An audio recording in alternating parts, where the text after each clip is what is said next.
for joining us. I'm Joy. And I'm Laura. And this is The Witches of Letters, a supernatural rewatch podcast. Buckle up as we dive into Season 2, Episode 18, Hollywood Babylon. I love this episode Yeah, this so is a really much. fun one. It's so good. Like, there's so many things in this episode that I had forgotten, and I was rewatching it. I was going, oh, like, my favorite part is the scene with Jared where they do the Gilmore Girls thing. And that was so funny. And when I realized it was this episode, I was wildly hyped to talk to you about it because you're a Gilmore Girls fan as well. Yeah. And I just knew you were going to love it. It's like it's almost like he's breaking the fourth wall. It's really funny. It is. Because like, he's aware. Yeah. Well, because like also, Supernatural does do that a lot. They do that a lot on this show. They do break the fourth wall a lot. There are several episodes that I think are like fan favorite episodes, like this one, like the French Connection, that are specifically playing around with the fourth wall. And I really love them. And there's probably my favorite episodes. This one is hilarious. It is brilliant. Like, I feel like it's good. If you like horror movies at all, you pick up on so many subtle references and like so many little piss takes. And also I feel like if you love film and you're into film or you're part of the film industry, this episode is the one. There's so many little in jokes and like it's basically satire, isn't it, of like Hollywood and horror films and stuff, TV, and just like it's everything. It's brilliant. The thing that I love is it's like if you have worked in the film industry, it's a 10 out of 10 on the humor scale. Like, there's this part where he says, what's a PA? And Jensen's like, I think it's some kind of slave. I laughed so hard because that's so real. Like, so much of this is so real. There's the part about like script editing and the way that like executive producers will come in from off the lot, like or just studio guys, just the studio execs. Sometimes the executive producers are your friend, sometimes they're not your friend, you know, and like but the studio execs are never the friends. Okay, they're never the good guys, but they'll come in and they'll say stupid shit. And they'll be like, you have to change this part of the script. And there have been so many great films that have been ruined because studio execs are like, oh, no, that's dumb. And then they make everything 10 times worse. So now, in this episode, there's a part where he's like, but how do the ghosts hear them if they're in hell? How do the ghosts know that people are doing these Latin chants? Do they have super hearing? And then the director's like, what you're the writer, Mark. Like, what do you think we should do? And he's like, well, I could add an explainer. And they make it in the movie. And in the movie, they're like, do they have super hearing? I don't understand. Yeah. It's so ridiculous and so real. And I love it so much. This episode is brilliant. It is amazing. I did actually have a fun fact later about, I might as well say it now actually, where there's a bit where the studio exec is saying about, oh, it's a bit depressing. And the other guy is like, it's a horror movie. And there was a fun fact saying that some of the notes that the studio exec gives the crew are notes that Supernatural actually received from the CW. I love that so much. That is so fucking real, dude. That is amazing. That is amazing. It seems kind of dark and depressing. It's a horror show, guys. Yes. We're making horror. Like, I love it. I love it. I have got so many fun facts this episode, by the way, because there's so many nods back to like other episodes of Supernatural as well as like other TV and stuff. Yeah. And like behind the scenes stuff. It's hilarious. I'm literally thrilled because I also have some behind the scenes. Like, I have one behind the scenes thing that we're going to talk about like early on, which I'm super psyched to share with you guys. And then I have a lot of like behind the scenes stuff, but for horror films that ties into the theme of the episode. And I've never been so excited to record an episode. Never. It was a really funny episode as well. Like, Dean was just hilarious the whole time. There's a Die Hard quote. It's good times. I love his impersonation is spot on. Like Yeah. he went full John McClane, and it was beautiful. It was sexy too. Like I love it so much. I have actually got a couple of fun facts that I'm gonna hit you with now in the preamble before we start. So the first one is um the set. So this is from IMDb, as all my fun facts usually are. The Mhm, set of mhm. Hellhaisers 2, The Reckoning, which is the film they're filming within the episode, may look familiar because the water tower is from Crossroad Blues. Oh, okay. The cabin is from Roadkill. No way. Um, the deer head on the wall has appeared in 1, 2, 3 episodes. So it was in the boys' motel room in Nightmare. It was in John's room in Salvation, and it was in Steve Wandell's home in Born Under a Bad Sign. So That's they've really used all the cool. same props and set. Yeah. That's so much fun. I love that. It's like an in reference, isn't it? Yeah. Another behind the scenes kind of fun fact was that the actress, she takes Polaroids of the cast to kill time. And apparently that's what Jensen used to do. It says, is a reflection of Jensen Ackles' pastime on set, taking photos of his fellow cast and crew between takes. I was like, cute. I knew that because I've seen that in some of the behind the scenes stuff, and I made a little note of it because I was like, I'm sure this is something that one of them does. I didn't know, I couldn't remember which one of them it was, but now we know it's Jensen, and that's so Yeah. cool. I love that. And last fun fact, it's the first episode that we don't see Baby. That is a fun fact, but it also makes me a little bit sad. I was like, oh, Yeah. not baby. I want to see baby. But yeah, there's loads of those kind of, I'll be peppering them in throughout of like behind the scenes links to other supernatural episodes, all that kind of stuff. There's loads in this episode. Oh, I am thrilled. I am thrilled. So, do you want to drop the synopsis? And then after you drop the synopsis, Yeah. before we go into the episode, I'm going to tell you a behind the scenes story of when Jensen Ackles got scared on set Ooh. and was like, oh, this shit is haunted. So, I'm Okay. very excited. Okay, so this is season 2, episode 18, Hollywood Babylon.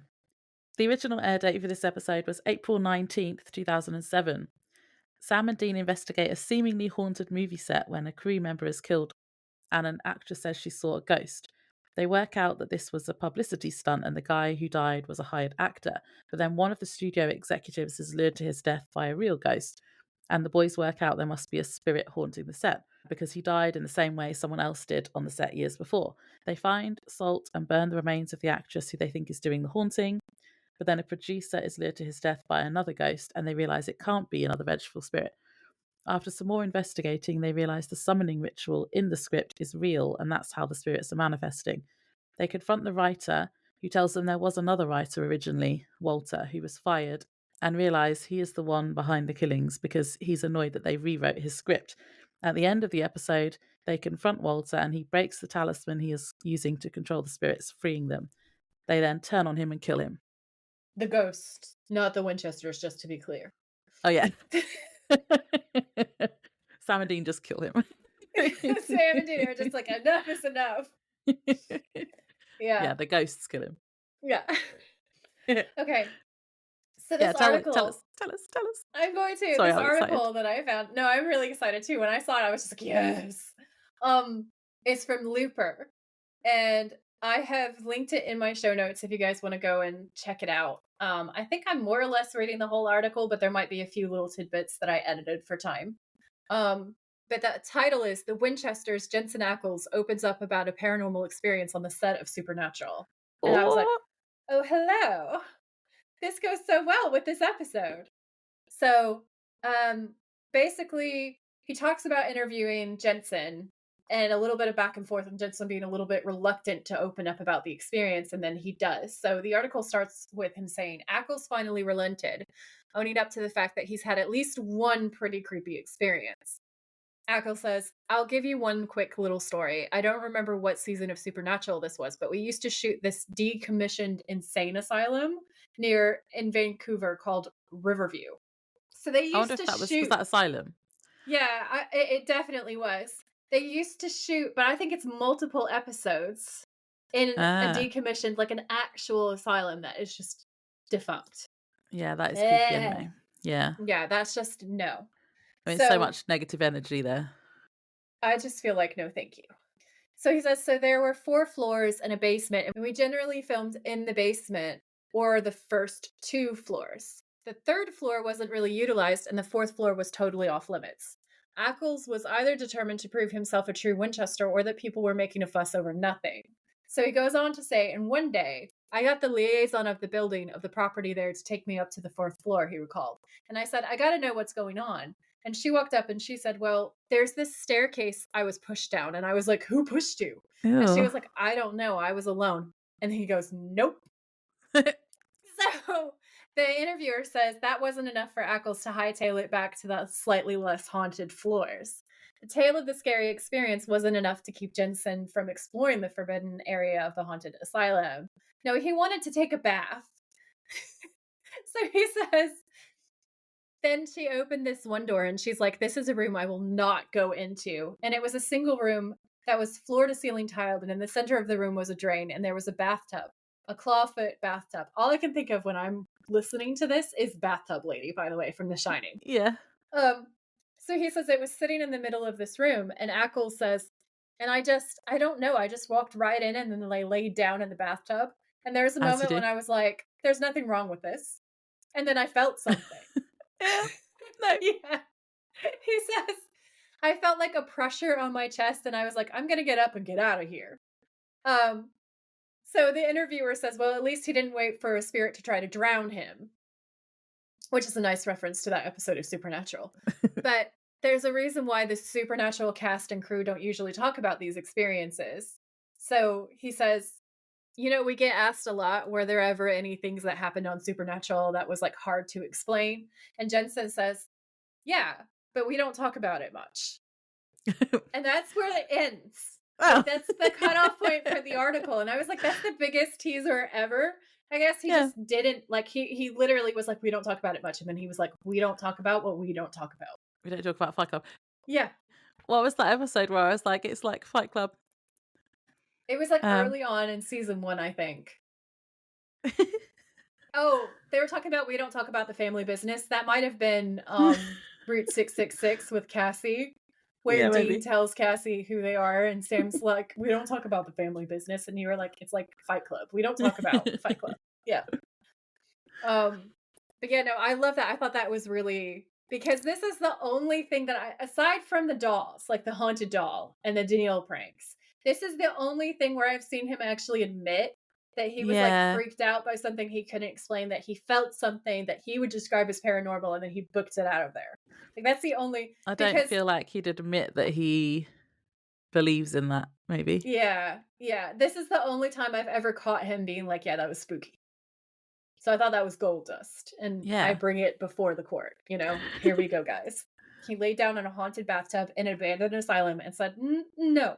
There's like, I feel like I'm being crushed by an invisible force and I think I'm going to leave. Ew. But the other side of it that I love is its confirmation that the Supernatural set itself was definitely haunted. Because he was like, cast and crew definitely have had experiences, but we don't talk about it. Yeah, I feel So, like you must conjure something when you're yeah. constantly talking about ghosts and stuff. Yeah, I agree. I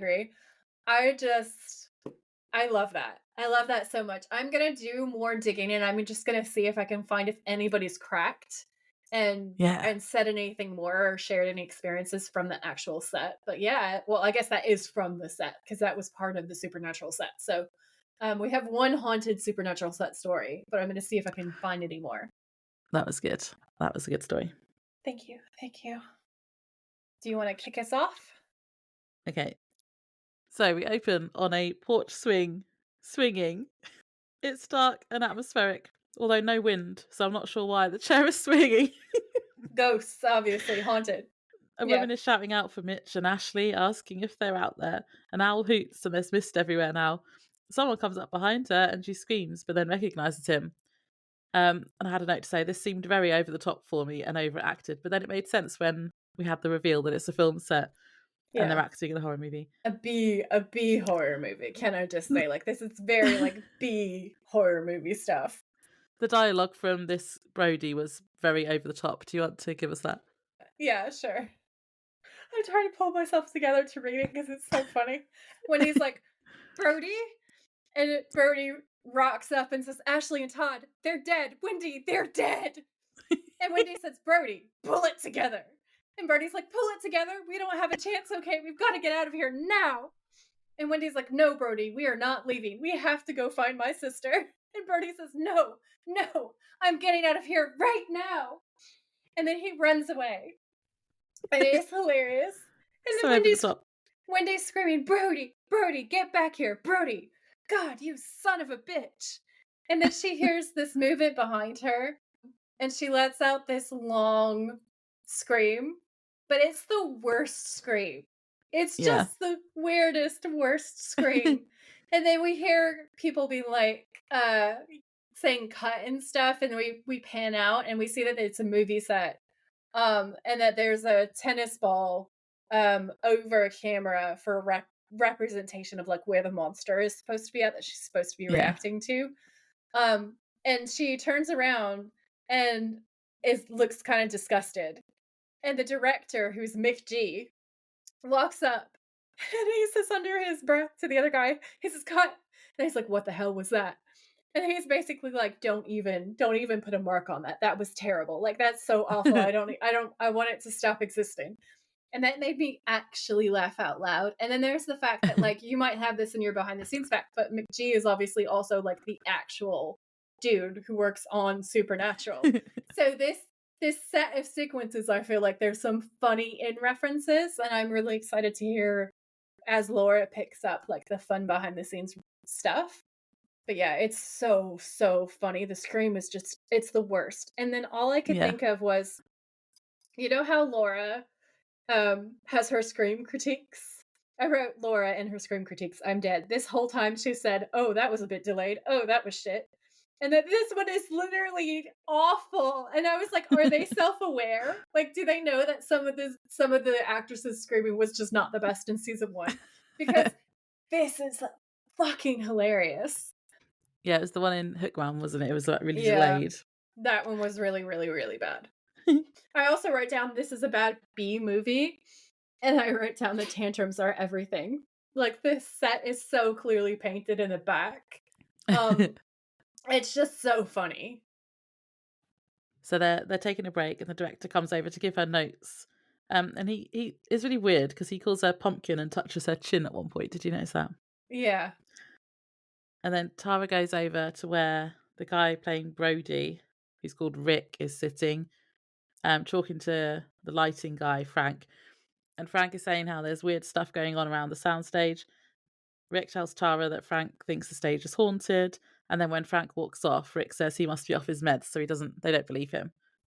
Yeah, they're really dismissive and kind of annoying, and it kind of comes across as sort of snotty to me. Like, I know he's being the lore guy, but they come across as like rude young actors, honestly, which kind of adds to the humor, especially later.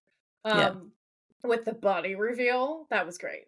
But also, did anyone else notice? Like, write in the comments if you are also a comic book nerd and you notice this, because obviously we know that a lot of the people working on this are into comics, but specifically Kripke is into comics. I swear to you, the monster mock-up sketch is just Ghost Rider. Like, it's literally just like a drawing of Ghost Rider. And I saw that and I was like, oh, that's cool. That's fun. That's a nice little Easter egg moment. Yeah. So then, as we cut to another scene, Tara's practicing her lines at the scream somewhere on set. And then she hears a noise and goes to investigate. She thinks some of the crew are playing a prank on her. She hears groaning and walks towards it. Then she sees Frank's hat on the ground and looks up to the scaffolding, like where the lights are, and sees a ghostly figure standing over Frank's body that is caught in all of the wiring and covered in blood. And the ghost figure flickers and disappears, and Tara screams. And this is funny because she does a proper scream, and the director hears her and thinks she's practicing. So he's like, that's what I'm talking about. And it's really happy. It's like, she's taking my notes. Yeah.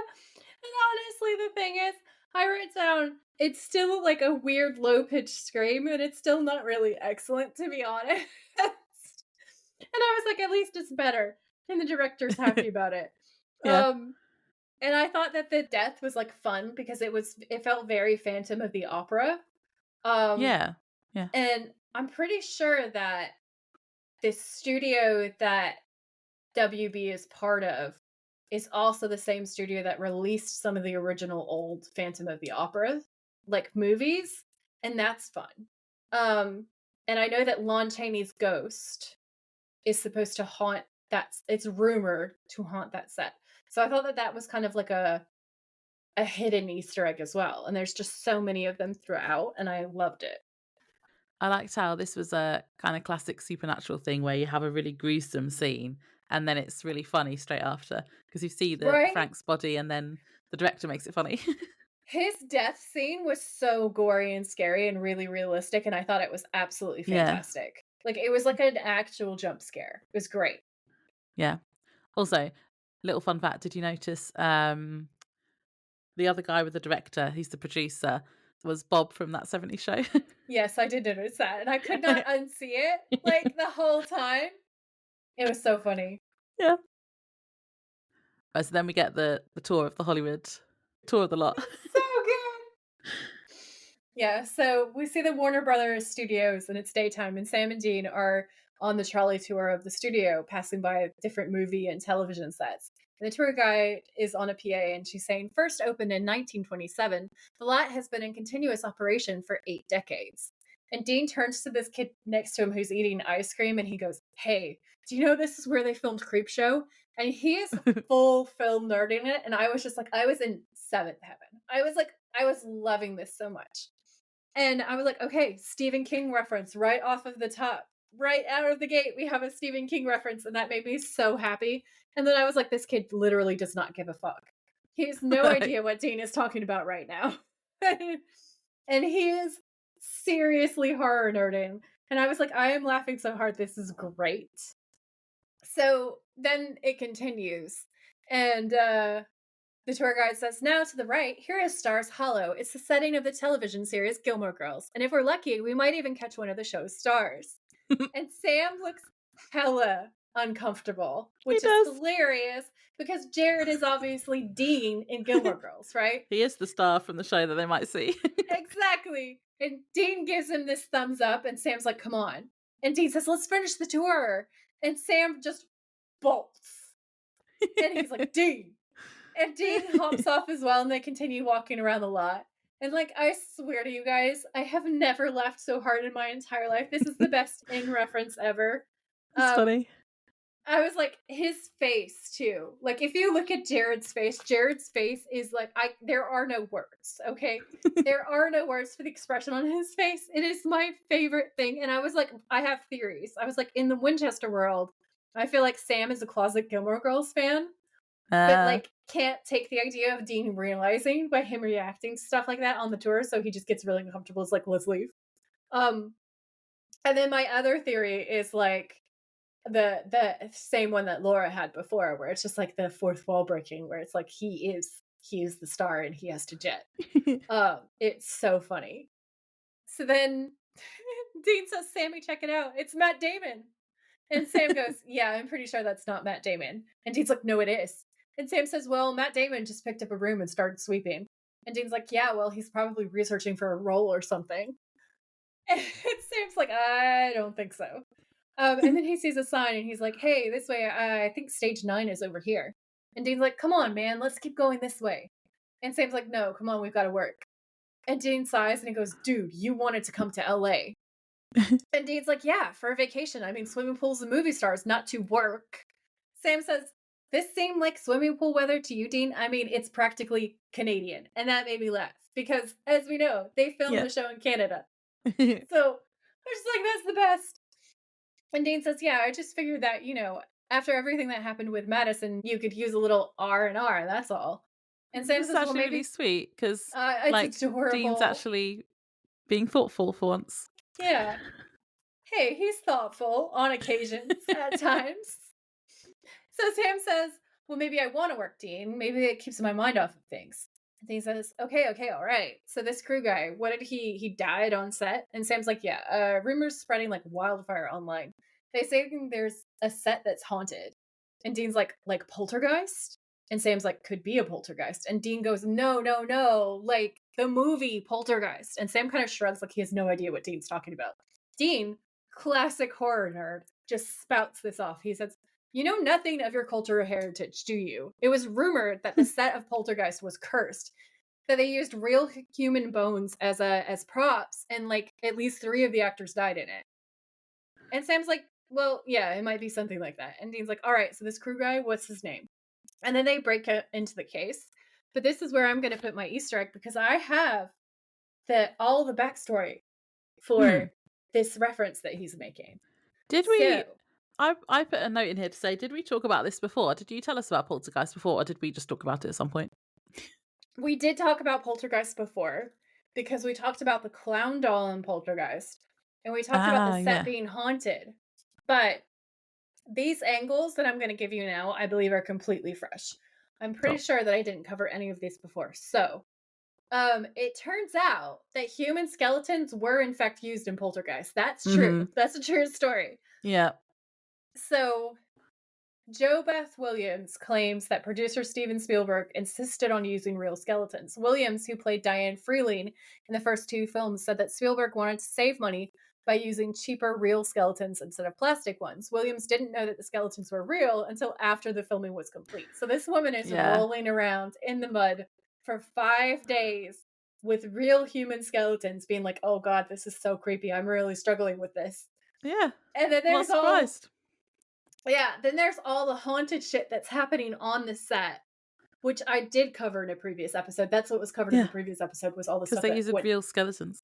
Yeah, and they're real people, real dead people, just in the movie. Okay. I think it's so bad that they didn't actually tell the actors that they were real. That's Yeah, awful. Like, it's the whole. mm, Can you imagine finding that out afterwards? Like, yeah. people are dying. It seems weird. People are talking about it being cursed, and then you find out later on that you, who was really up close and personal with these poor dead people, Yeah. were handling real dead skeletons. Like, I don't even understand how that saves money either. Surely a plastic skeleton isn't that expensive. I can actually answer this from this overview that I got.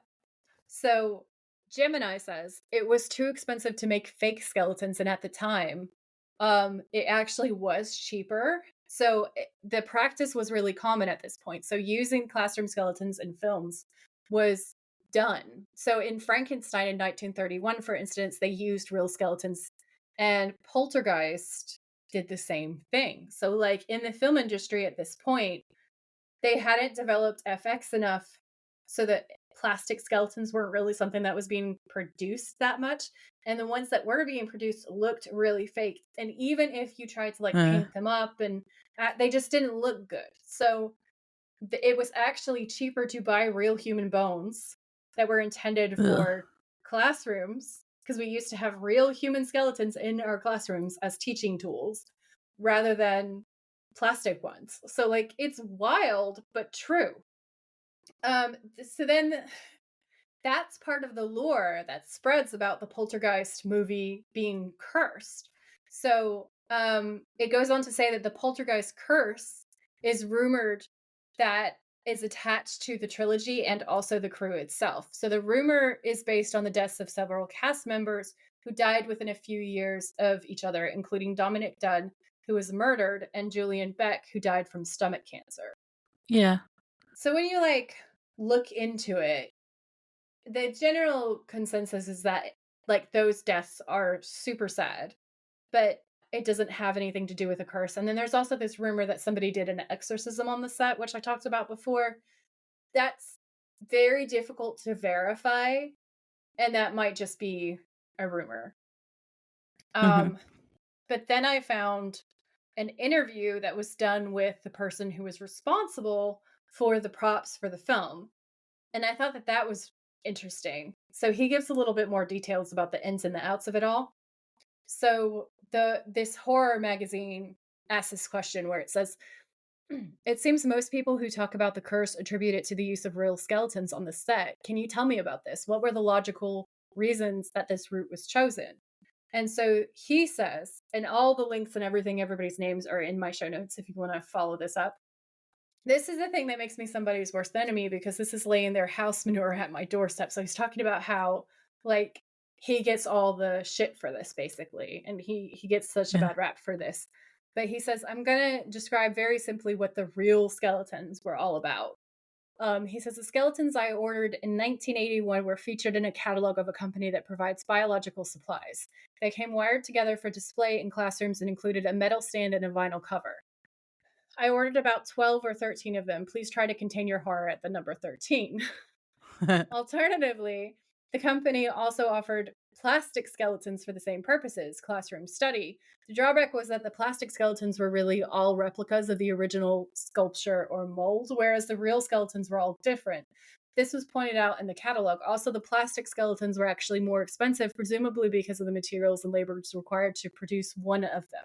For these reasons, purchasing the real skeletons was a no brainer, and so I did. I did not have a huge budget on Poltergeist in case anyone's interested in the reality of make believe curses, because he's really sarcastic about it all. He hates it. He says, the real skeletons, when delivered, proved to be an ideal choice as they were indeed all individuals. And then in Well, yeah, parentheses, it because they're says, because they people. were people. Yeah, and were quite different from one another in many respects. This lent itself perfectly to the task at hand. These were not actual corpses, quote unquote, he says, as I've seen them described online. Well, they like their remains, Yeah, they are human real remains. human remains. Yeah. So he goes on to say the very clean classroom skeletons I received were turned into semi realistic. We aimed for an exaggerated EC Comics Tales from the Crypt look versus strict realism, i.e., corpses. Myself and my collaborator Michael McCracken achieved this by means of melodramatic sculpture and exaggerated textures and colors. So the horror magazine interviewer says, I've heard of this technique utilizing classroom skeletons and that it was used in other films, yet Poltergeist is the only one seemingly cursed due to it. Based on your experience in makeup effects in Hollywood, how common is or was this practice? And he goes on to say that it was extremely common. He says, common as rocks. Here's one example. And then he lists 1931's Frankenstein. And he says that in an operating theater in a classroom in which he carries forth about the human brain, there is a conspicuous human skeleton in this scene suspended from a stand. At one point, it gets bumped and bounces gently up and down, provoking laughter. And then he says that skeleton is exactly the same as the ones that I ordered for Poltergeist. And I was like, whoa. And then the horror magazine says one popular part of stories on the curse is that actor Will Sampson performed a ritual on the set of Poltergeist to banish the shadow from the sequel. What were your experiences like on the set of this film? Was there anything supernatural other than what we see on the film, or was it like many other sets that you've worked on? And he says, this man is so bitter about all of this because everybody's hated him for using human skeletons and blames him for the air quotes curse. And like, to be fair, to put ourselves in his shoes, like people died. Like part of the rumor about the curse is the actual deaths of people who worked on the crew. So he's kind of being low key accused of the deaths being on his doorstep because of that. Hmm. So his I think answer it's is very valid. sarcastic. I'm no comment from me. And he says, his reply to this question is the only shadow I can think of was the apparently lousy script for Poltergeist 2 and the fact that it was only made to cash on the success of the first one. And he says all the supernatural air quotes incidents were in the script and created one at a time, brick by brick. No hocus pocus, no spooks, no supernatural anything, just a ton of pressure to get it done and get it done fast and right. Same as on every film. And I thought I thought that was funny. Yeah. Because you can like in real time perceive this guy having a meltdown throughout the article. Like he gets more and more unspun as the interviewer goes on. But I thought that that was really interesting. Yeah. And I also found a follow up article from a different magazine talking to Diane Freeling, who was dragged into the swimming pool with the skeleton. She's the one who is the actress who had to roll around with them. And there's an interview that aired on the Entertainment Channel on December 2002. And in it, she said, I would have to go into this huge tank of what I thought were mud with these skeletons, which, by the way, I thought were plastic, but later on found out that they were real. And she said it was a complete nightmare. And she was basically low key, like traumatized by it. And I was like, Well, oh yeah, no. not surprised. They should have told her. They should have. They absolutely should have. Regardless of whether we think it's right for them to be using them at all, but they definitely should have told the actor that, "Oh, by Yeah. the way, that's a real Yeah, skeleton." I mean, there's an entire moral conversation that we won't have because there will not be time. But the origin of human skeletons used for things like this and also dentist skulls, super dodgy. Super dodgy, super dark, Yeah. terrible, like true crime stuff. So these skeletons, it's not like people happily died of old age and donated their body to science. That's not really what's happening. They often come from sort of Yeah. like poorer areas from very far away, and they were not gotten by good means, a lot of them. And it's Yeah. literally so tragic. So you're taking human remains that have been acquired really badly and then using them for entertainment, which is what a film is. It's entertainment. And that has gotta leave a weird taste in your mouth. Like, I just feel like Yeah. that's a whole thing. Yeah, definitely.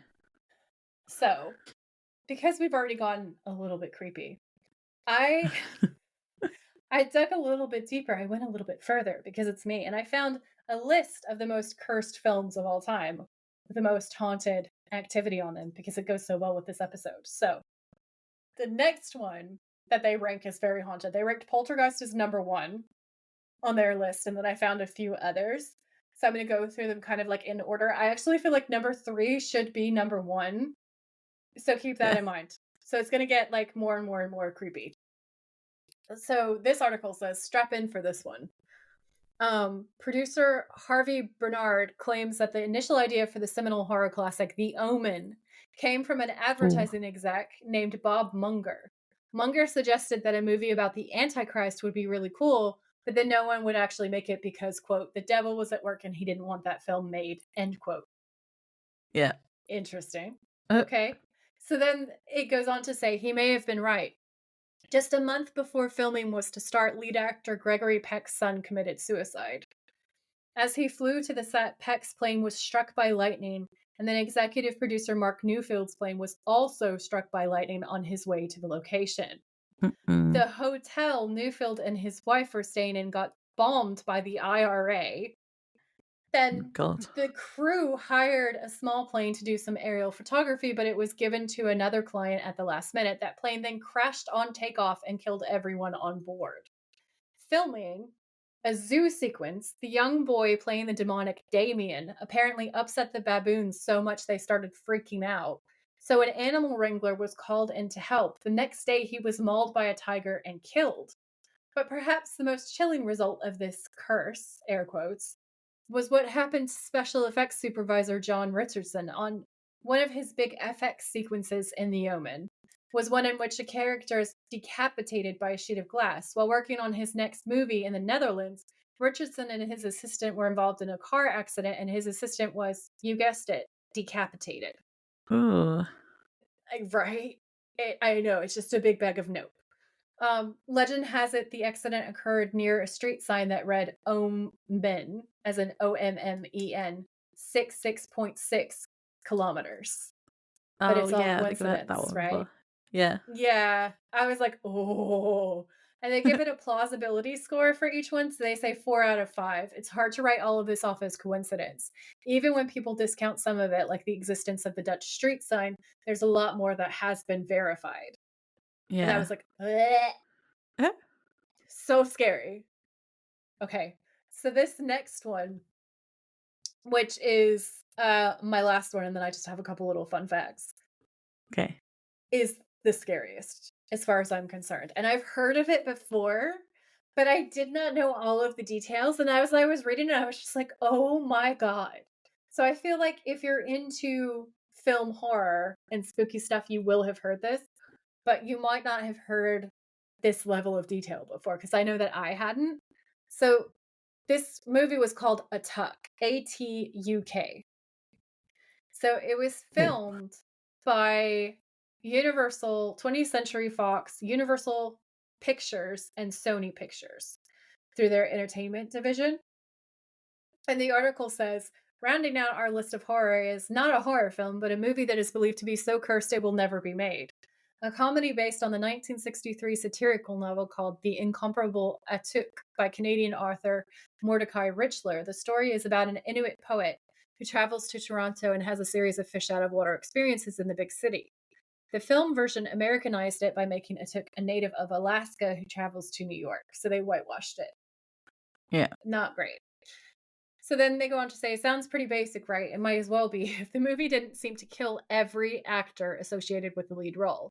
The Curse of Atuk is particularly weird because the novel itself isn't about anything sinister or paranormal. The first man up for the role was comedy legend John Belushi. After his untimely death from a drug overdose, the producers approached comedian Sam Kinison, who then died in a drunk driving accident. So they decided to offer the part to John Candy, who would die from a heart attack a few months after getting the script. Undaunted, the part was then dangled in front of another SNL vet, Chris Farley. He too would succumb to a drug overdose. Even stranger, Farley allegedly gave a copy of the script to a friend who he thought might also be interested in the role, namely fellow SNL alum Phil Hartman. 5 months after Farley's death, Hartman was shot and killed by his wife, who committed suicide hours later. What? It's just an incomparable level of snowballing tragedy, like messed up, horrible things.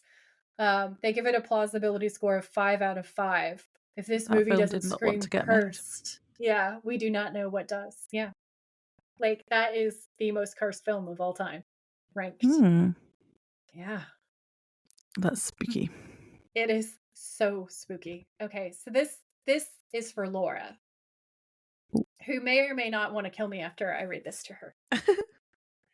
The original clown doll from the 1982 movie Poltergeist sold for over $650,000 at a prop store auction in June of 2023. The doll was made by Annette Little and featured a plaster head with a hand-painted face and synthetic or Angers hair. I don't know if that's how you say it. I'm guessing. I have no idea. In the movie, the clown grabs and drags Robbie Freeling, Oliver Robbins, under the bed and tries to strangle him. Okay. But then I found a Reddit thread where Redditor Rome, Rome as in roaming around, and Rome as in the place, says, today I learned that during the filming of Poltergeist, the 1982 original, the clown doll nearly killed Robbie Freeling due to an animatronic error when the clown's arm constricted too tightly around his neck. When the actor started protesting that he couldn't breathe, Spielberg just thought he was improv acting. You need a safe word. Yeah. Yeah. And those are my Easter eggs. Oh, so the clown. The clown from Poltergeist, that is apparently the reason why everyone has coulrophobia. So, like, apparently the rise of the fear of clowns, we know from my previous Easter eggs, a lot of it has to do with people seeing Poltergeist and seeing this creepy-ass clown and going, ugh, clowns. Actually, it rumored, according to this guy, rumored to have actually tried to kill the actor in the scene. Yeah. And, like, that's just gotta go really well with the rest of the whole this movie was cursed thing. So, like, yeah. Dean is right when he, like, gives this huge list of, like, film curses. Like, it might sound silly on the surface, but then when you dig into it, there's a lot of really spooky coincidences and weird stuff. And, like, there comes a point when you're like, is this a coincidence, though, or is something deeper going on? Because this is really scary. I love how Dean is basically us and knows all of this. No, I know. This is probably the most OG Dean that he's been in season 2. He does have some, like, geek out moments, doesn't he? I love him for it. He's such a nerd, and I love him so much. He's a nerd who tries to come across as, like, not a nerd. The cool guy. Yeah, that's why he's overcompensating. Yeah, 100%. Yeah. So he goes on to explain about the poltergeist curse, and then they talk about Frank Jaffe, who's the guy who got killed, the crew guy, and Dean says that he got a death certificate or a coroner's report, or, like, he's asking Sam, do you have any of these things? And Sam says, well, no, but it's LA, you know, it might not even be his real name. But the girl who found him, she said she saw something, a vanishing figure. And Dean says, what's the girl's name? And Sam goes, Tara Benchley. And Dean fangirls. And he goes, whoa, whoa, whoa.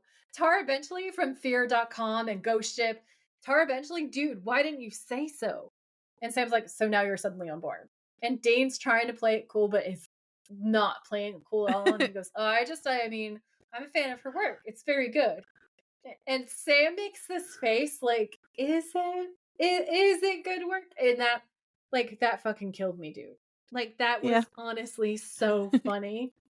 I had a fun fact here as well, one of my many. Tell me. So they mention that Tara eventually was, in Fear.com and Ghost Ship. And the fun fact I found is that none of the actors being portrayed, nor the actual actors, have appeared in the films that they're credited with. So there's loads of references to this throughout the episode, and they're all just not true. So so Tara Benchley or Elizabeth Whitmere, who's the actual actress who played her, doesn't appear in Ghost Ship or Fear.com or Boogeyman, because she's linked to that later as well.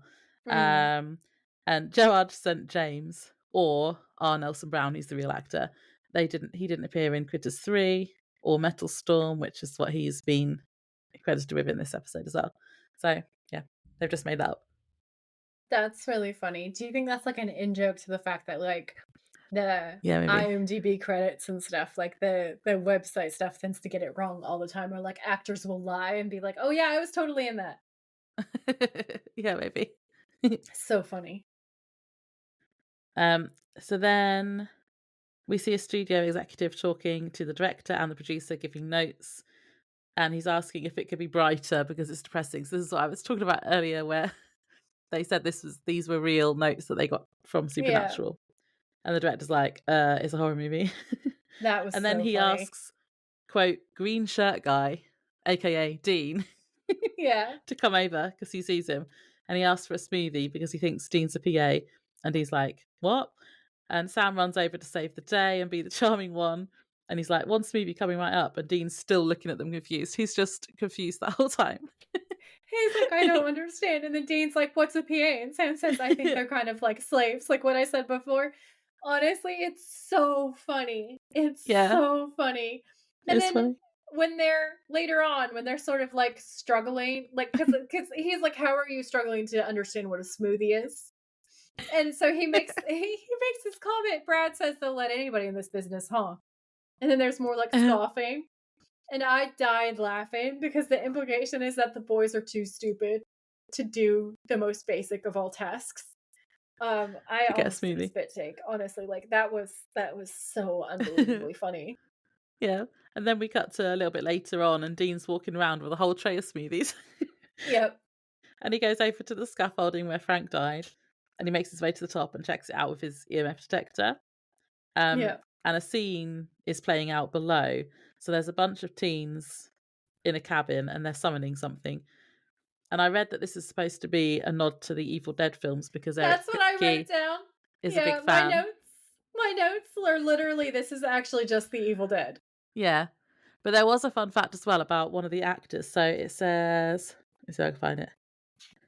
So it says series creator Eric Kripke is a big fan of the Evil Dead films. Originally, he wanted Campbell to play the role of John Winchester. So that's Bruce Campbell. But he was unable due to already being committed to appearing in Spider-Man 3 and had already signed on to play a long-term role in Burn Notice. I have tea because I read an interview that he did. I think it was for like Access Hollywood, and it made me be like, sir, because I love Bruce Campbell. I think he's great. Yeah. But he was talking about Jensen Ackles and Jared Padalecki and how he looked at season 1 of Supernatural and he thought it was shit. And I thought they just hired really good looking actors, but the actors couldn't act at all. And like, that's like the basics. It's like a brutal piece. It's like a proper takedown piece. And I really thought that he was just butthurt that he wasn't in it, was my opinion. Because honestly, like, I live and breathe film, and season 1 is really good, and they are great actors. Yeah. So he's just saying bullshit at this point, and I felt like he was jealous. So now, probably. Hearing that Kripke actually offered him this part, and then he was booked, that's hilarious. Like, he's like, oh no, I can't do it. I don't know that for a fact, but that would be my hot take. I'm glad, for one, that it wasn't him, because then we wouldn't have Jeffrey Dean Morgan. Exactly. And Jeffrey Dean Morgan is so much like, speaking from somebody who's outraged by that article, still so much better. Yeah. Shut up, Bruce Campbell. I love you, but shut up. Back to your corner. So then Sam goes over and finds Dean, who's now eating food, obviously, because he always does. This is so Naturally. funny. He's just eating food this whole episode. Yep. And he says that there's no EMF. That part made me laugh, right? Because you remember in that episode with the Ghost Facers where he tells them off or like makes a lot of sarcastic comments about how they don't know what they're doing because EMF will detect electrical things.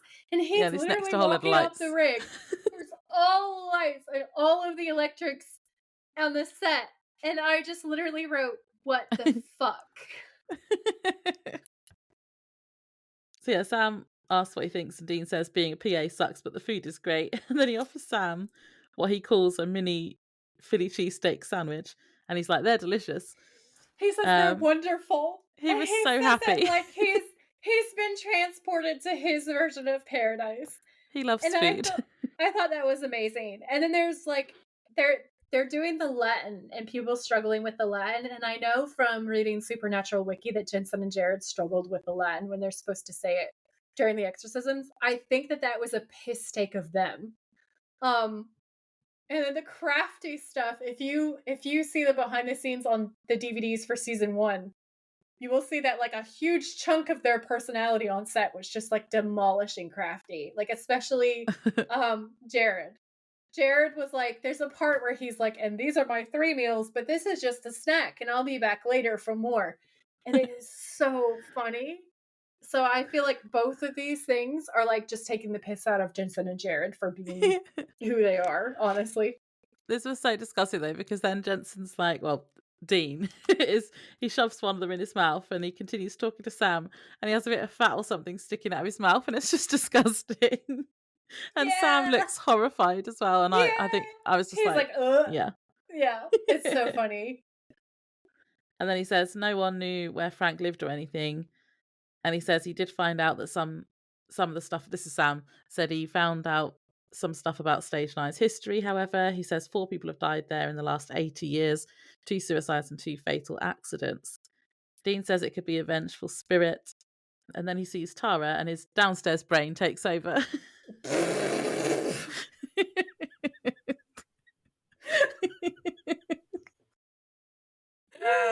Oh, I'm dead.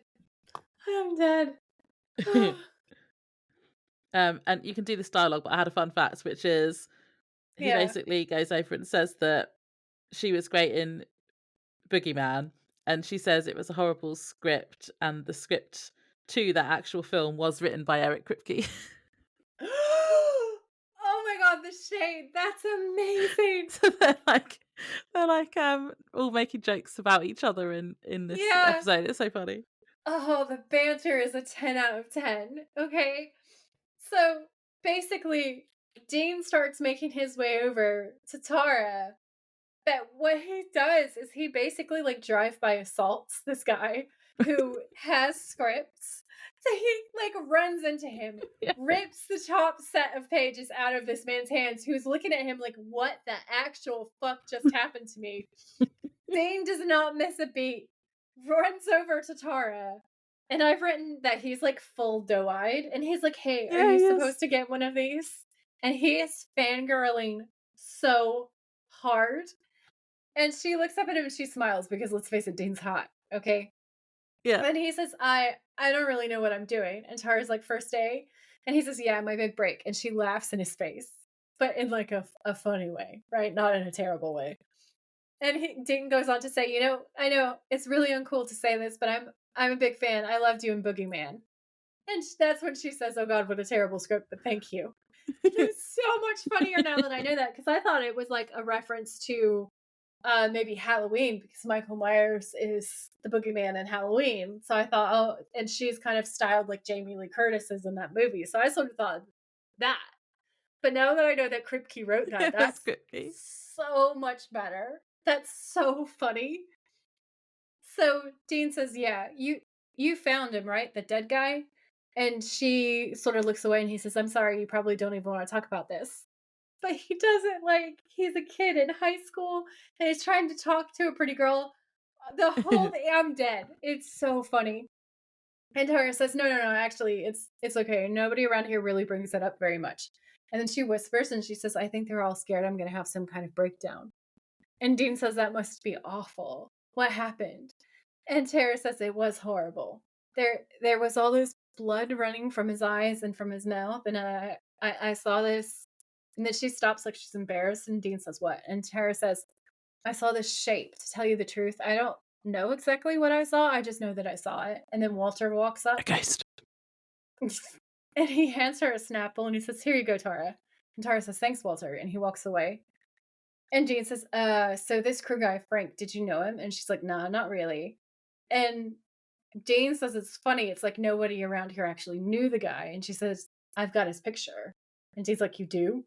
And then she smiles and she says, "Yeah, I take Polaroids of all the crew. It's just one of those things you do to kill time on set," which is the Jensen reference that Laura Yeah. mentioned.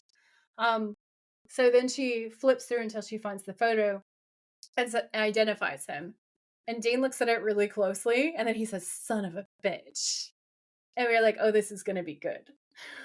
Yeah. How did he recognize him? Was it just from other films? He just happened to Yeah. know who he was.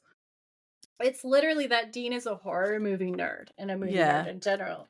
And so he recognizes the face and then goes, "Wait just a second." So I thought that was so funny. And then we cut to this private residence and they're knocking on the door and Dean says, "Gerard St. James." And this man is Frank, like clearly he looks different, like, but it's obviously him. And when they go into the apartment, you also see lots of actors' headshots of him from different films, and it just kind of lays the background. And so Sam says, "You're still alive and you're not Frank Jaffe." And Jared's like, no." And Dean says, "You were Desert Soldier number 4 in Maelstrom, the destruction of Jared's sin." And Jared's like, "I was." And Dean says, "I knew I recognized you. I'm a huge fan." "I mean, your turn as a tractor crash victim in Critters 3." And Jared's like, "Critters 3." And Dean's like, "Wow, yeah." And he says, "Well, please come in." Because Dean's genuine fangirling has actually paved the way. And that was great. So they walk into the house, and Jared's saying, "Yeah, I was the producers. They brought me up for a day to play Frank."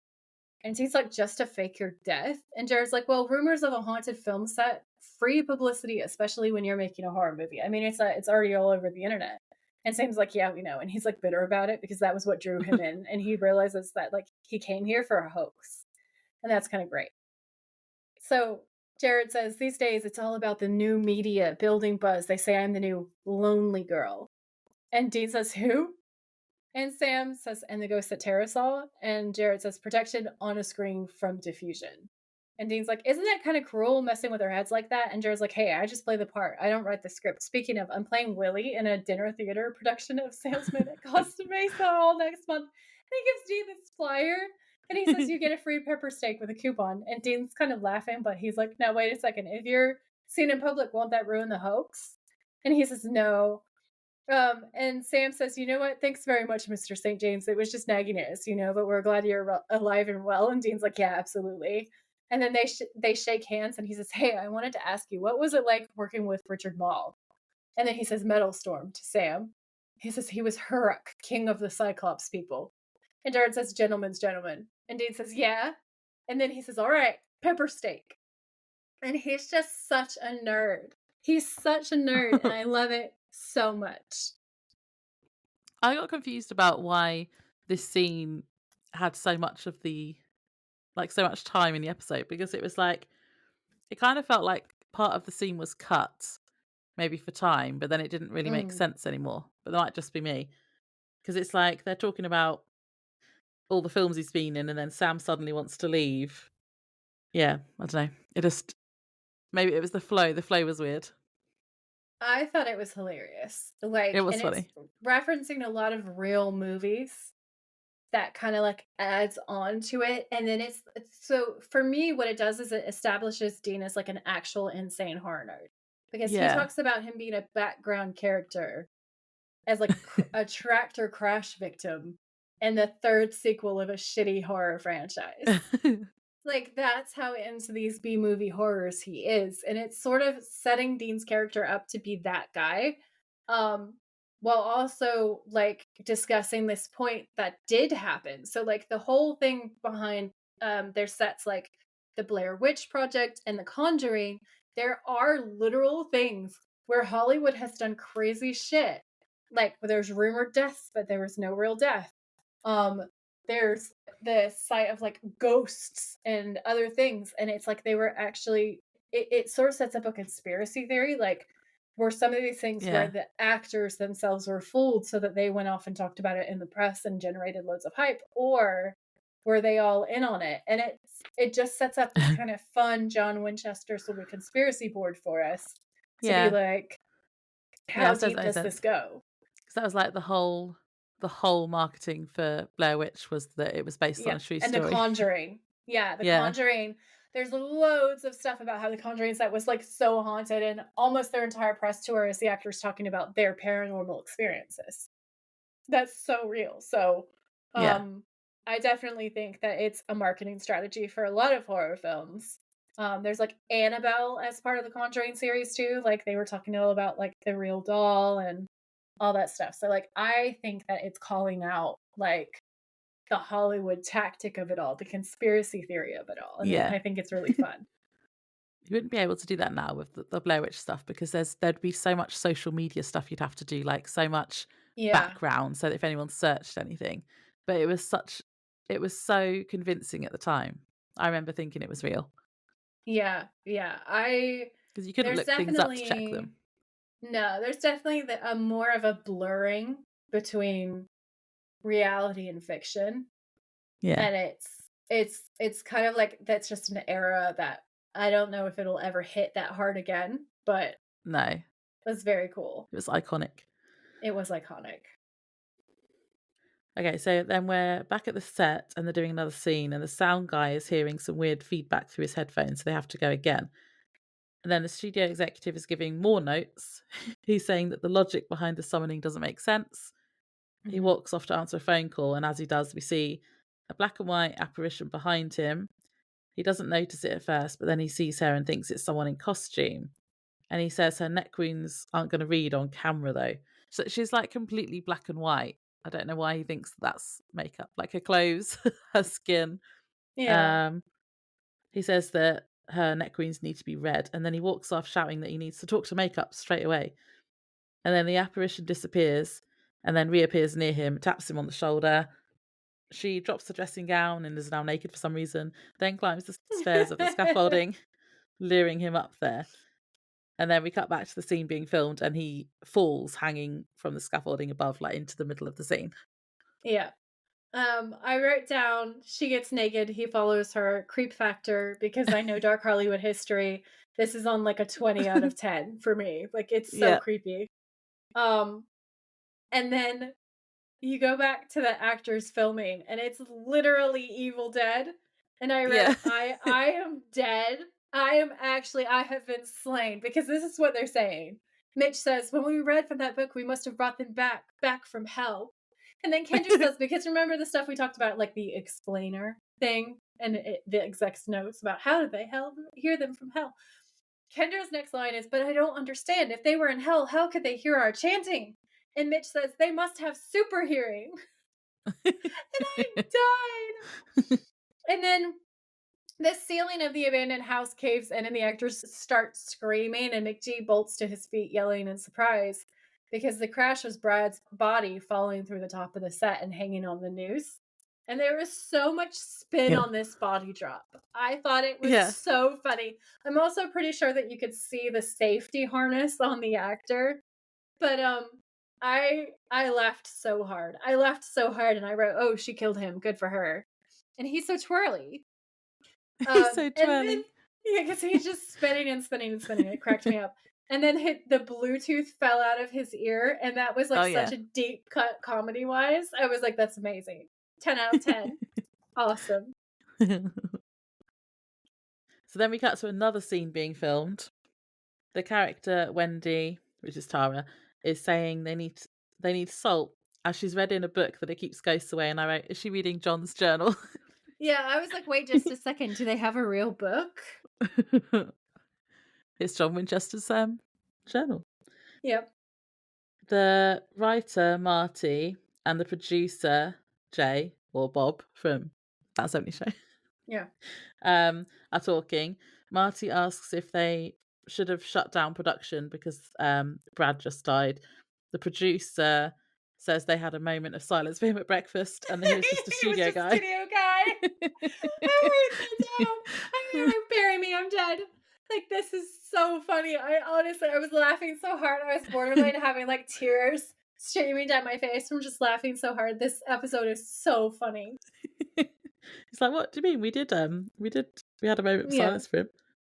Yeah, it's amazing.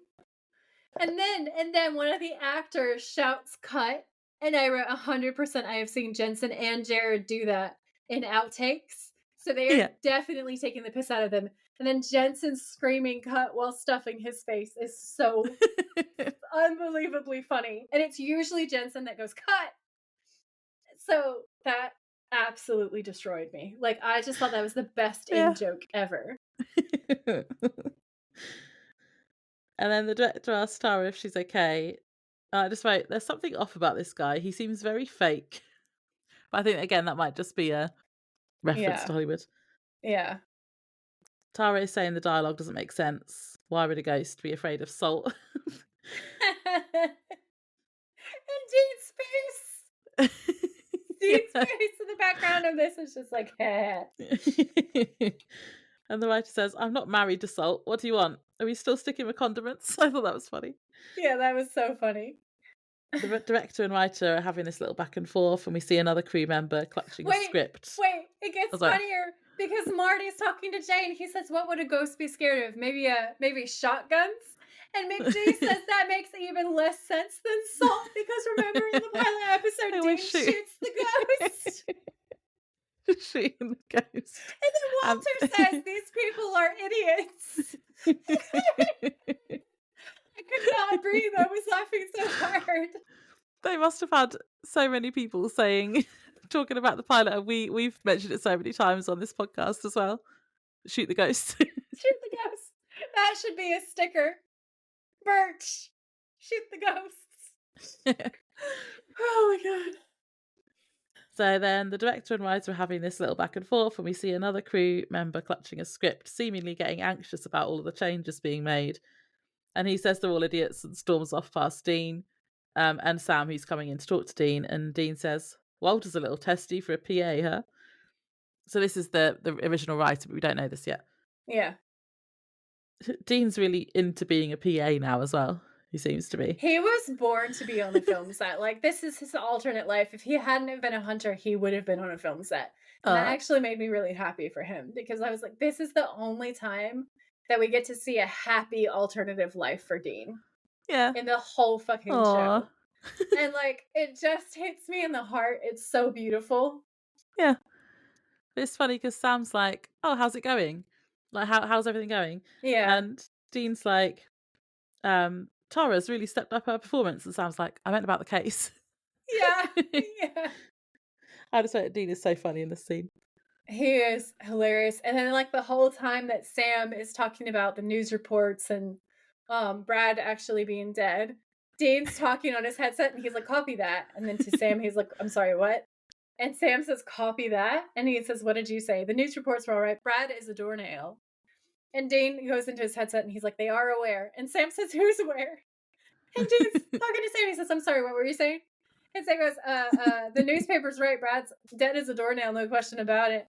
And Dean says, "I guess it's a good thing we didn't skip town." And then Sam's like, "Yeah." And Dean says, "Oh, come here. I want you to hear something." Into his headset. "Copy that. On my way." And leads him over to sound, where he's befriended the sound guy and gives him a headset to listen to the ghost audio. But the best part about all of this is Dean has the headset. He has the set tape. I can't remember what it's called, but it's like the special kind of tape that you use to place marks down where actors are supposed to stand and like all the rest of it. It's like grip tape. And like just the walkie-talkie, like he has gone full native. And it's amazing. He's also got a crew shirt on. He is 100%. He is film crew. And it's the best thing I've ever seen in my life. And so they realize that there's an EVP when they listen to this playback. And then Dean says, from the night of Brad's stage dive, all of a sudden I'm getting electromagnetic readings up the wazoo. For some reason, it's legit haunting now. And it's like, yeah, where you're using your EMF like on a live set with the most Yeah. electronics ever. I wonder why. Like, why could that be happening? Oh god, it's so funny. And then Sam's asking who's the ghost and what does it want, and Dean says, "I don't know. I think we should take a look at Brad's death scene." Yeah, so they go to a trailer, and Dean basically has got like a DVD, like the dailies for the show Mm-hmm. from somewhere. He's connected now. Yeah, And they watch the scene back, and they see the scene where Brad falls through, yeah. and they see a ghost in the background. So they hit play on the tape, and Sam says, "Hey, wait, go back, right after, yeah, wait, right there." And Dean pauses the frame. And on the screen, we see a completely different set, and standing in the far corner of the set is the ghostly white woman who led Brad to his death. And Dean says it's like the 3 Men and a Baby all over again. And Sam looks at him like, "What the fuck, bro?" And he says, "Selig, Danson, and Gutenberg. And I don't know who played the baby." And that part made me laugh so hard. And Sam's like, what's your point? Like, he's looking at Dean like, you have lost your shit. And Dean says there's a scene in the movie where people say that the camera caught a ghost on film. Apparently, in the background, one of the scenes, there was this boy that nobody remembers from the set. It's spirit photography. And Sam looks at the woman and says, "I've seen her before." And the thing is, it's like, I remember being in school and the whole 3 Men and a Baby thing being like enormous. And there are all these shows covering Yeah. it. I'm so sure that it also got on like the news and stuff. Like, I want to say CBS or somewhere else announced that people had caught this ghost on film. Mm. But I feel then, like I was aware of it as well. yeah, it was huge. It was huge. And then years later, someone on the crew posted about it and said that it was actually just a cutout of Ted Danson that somebody left on the stage as a prank Yeah. to mess with him. And it got caught up in the background of the film and picked up. And I guess nobody realized. And then people saw it. And because screens were smaller and things were less HD, everybody went, "Oh my God, it's a ghost. It's obviously a small child ghost." And then all of these stories kicked off. And I just think it's like a prime example of how urban legends live and die, you know? Yeah. So in the next scene, they're looking over the evidence, and Sam's telling him to check out an article. And Dean's talking on his headset, and he says, "Yeah, go for Ozzy." So my assumption is that Ozzy Osbourne is Yeah, his that's what I thought. pseudonym, and I thought that was funny. And he says, "No, I don't have a 20 on Tara. I think she's 10-100." And then he hesitates and he goes, "Okay, copy that." And then to Sam, he says, "I'm sorry, what were you saying?" And Sam's like, "For fuck's sake." And then he says, "Elise Drummond, starlet back in the 30s, had an affair with a studio exec. He uses her up, fires her, leaves her destitute. So Elise hangs herself from stage 9 rafters right into a scene that they're shooting." And then I have seen, Laura pointed out, I think it was from IMDb, I have seen somewhere that someone says that that's real, that that's like a real piece of history. I was not Mm. able to actually back that up with my research. So we don't know. Like, that's kind of to be determined. She may or may not have been a real person. Yeah, I think I sent you a screenshot from IMDb Yeah. that said it was, but yeah, Yeah, but I couldn't back it up. no. Um, so I'm not 100% on that, but I can tell you that so Laura likes true crime. I like dark Hollywood. Like is maybe a strong word, but I'm weirdly drawn into it and I know a lot about it.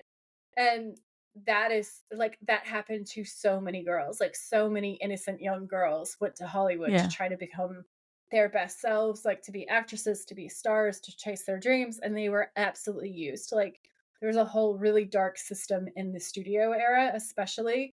And obviously there's still issues in recent times too. So it's just extra, it just adds an extra creep factor to it all.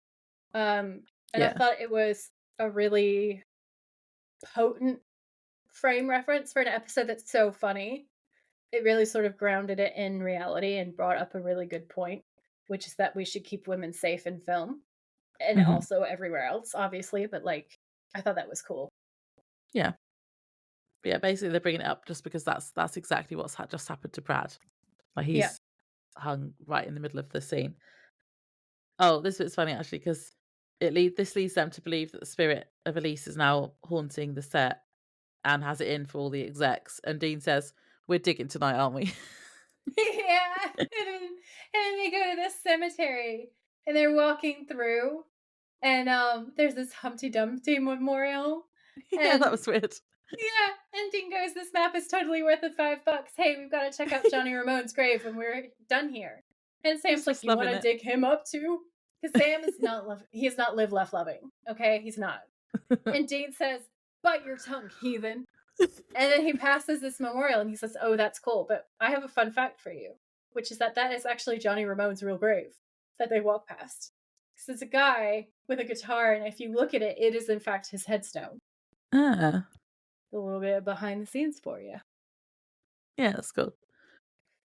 So then they find the grave and they dig and they Perfect rectangle again. another perfect rectangle, another perfect rectangle. And then we cut to this staged movie set, and Jay is all alone on the set. And he's saying, "I know, no, I friggin' hate McGee's dailies. I can't control the guy. I'm telling you, next one, I'm directing myself." "What you know, Bob? You I love." And I thought this is a reference to Bob Singer, probably, like Robert Singer, who Yeah, Bobby is named after. He says, "You I love. You're a genius. You're kicking ass and taking names," which is hilarious because McGee is obviously like a real guy. He's an executive yeah. producer on this. And there's even more in jokes in a minute, like later on. And then he's talking about he's like, "Bob, I love you though. You're the best, Bob." So it's like banter. It's Yeah. proper banter and it's so funny. Um But he had also just said the exact same thing to McGee as well before this scene. well yeah, The yeah, and "You're a then genius, kicking ass and taking names" yeah. bit. And then after he hangs up, he says, "What a dick." Yeah. So So I think it's it's just just he's just being really fake and yeah. yeah. It's all piss takes. It's A, like lighting up how fake Hollywood is, and Yeah. B, hilarious piss takes of the people who work on the show. So then the lights on the set go out and he's plunged into darkness and he calls out to anyone who might be able to hear him. And then we cut back to the boys in the graveyard and it appears that Dean's the only one digging. Sam's just watching him. And Dean's dug this whole grave. I'm And glad he's you holding the noticed that. torch for him, but I thought it was Yeah, funny. yeah, He that obviously is didn't want to get funny. his hands dirty that day. Literally, my only notes for this scene are another mummy. Ew. Yeah.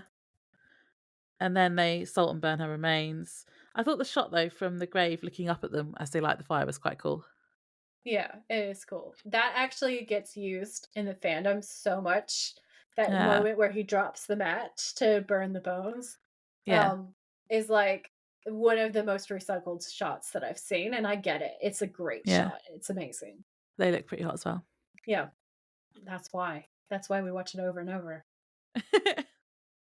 Yep. So then back on the set, Jay is trying to make his way to an exit in the dark. We see a figure run across the frame in front of him. He looks and sees someone in the cabin with their back to him. He's being pretty rude, really. Yeah. He says, "Hey, hey, pal, can you show me to the exit? I can't see a damn thing here." And he says, "Hey, hey, putz, I'm talking to you. Somebody could get hurt here." Yeah.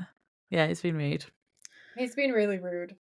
And Um, then the figure then turns around and he's got a totally like mutilated head and face. He looks like he's been put through like a circular saw, like his head.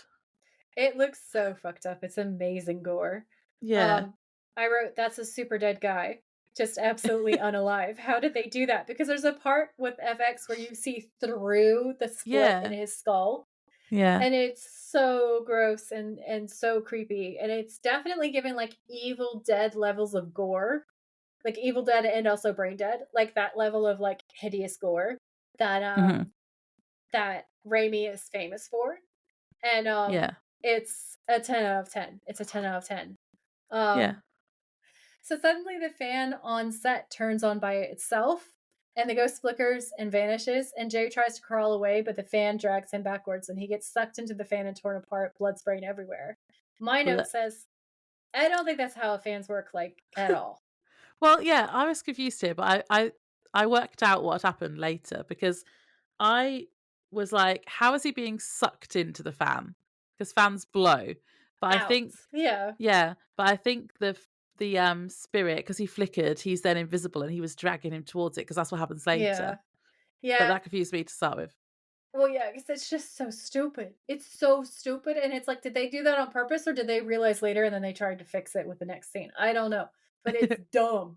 It's dumb, and that's not how a fan works. Um, No. I guess it's part of the sense of humor because the next thing is the Hellhaisers 2 movie Oh, trailer. the trailer. This is so funny. I've got And loads of fun facts here, by the way. I just have one. And the voiceover says, um, they never forgive, they never forget. And Wendy's in the woods going, Mitch, Ashley, and the voiceover is like, and this summer they're coming back again to settle the score. Again. And I laughed so hard. And Wendy's like, are you out here? And she turns around and looks into the camera and screams. And then there's a montage of like Brad and stuff being like, Ashley and Todd, they're dead, Wendy, they're dead. These bastards aren't taking us, not without a fight. It's literally so silly. Okay. And the voiceover goes, from the producers of Cornfield Massacre, Monster Truck, and the director of Charlie's Angels. Charlie's Angels, Full Throttle, and Hellhaisers comes a new experience in terror. And what's so fucking funny is McG directed those. He actually directed them. And I wrote, that is the best thing that I have ever, like, that is the most solid reference of all time. 10 out of 10 gold stars. It was really funny. Oh My god, fun it's so facts for the funny. trailer were, you know, when you get the green screen bit before the Yeah. trailer and it says the following preview has been approved for all audiences. Yeah. It says this film advertised has not yet been rated. And then it says also not yet written, cast, shot, edited, or scored. I did not even notice that. It says that on the I found it on IMDb, but then I actually did take a photo of the screen when I was watching Yeah. it. There's also loads of scenes from previous Supernatural episodes in the trailer. So there's a shot of a No. knife being dipped in blood, and that's from Bloodlust.